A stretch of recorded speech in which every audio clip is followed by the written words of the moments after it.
Isara Eliana Volafeno Folovolana. Le titoeragna misy ahiky le ambosary primy. Nahareraky ty anako toako regny. Isaky ty zaho teraky le kere.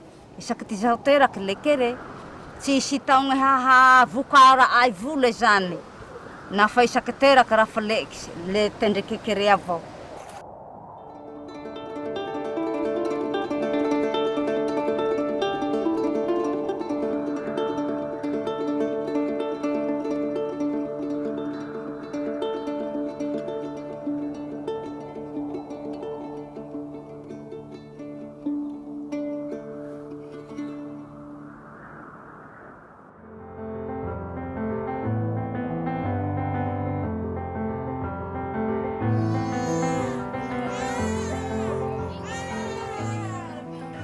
Miara-miasa amin'ny agent communautaire zahay dia misy koa ny reny efa nahazo fiofanana momba ny fandrefesana ny sandry ny zaza zany.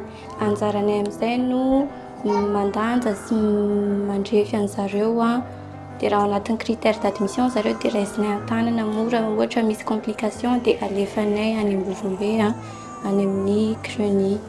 Dia misy koa ny CRENAS mobile izay miara-miasa aminay, miasa any amin'ny fokotany lavitra zany zareo plus de 10 km anay satria tsy afaka mivezivezy le olona lavitra be amin'ilay ditongotra dia zareo no mandray an-tanana manao prise en charge ny zaza reraka any amin'ny fokotany lavitra.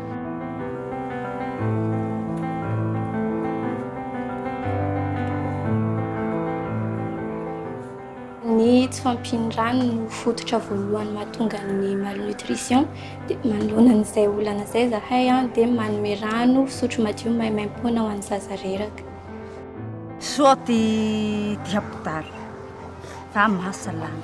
Tsy voategna tsy ho maty zao fa ndre te ho maty na mandeha amin'ny hapitaly agny le sitragna satria karakara i hapitaly ty hafana tegna.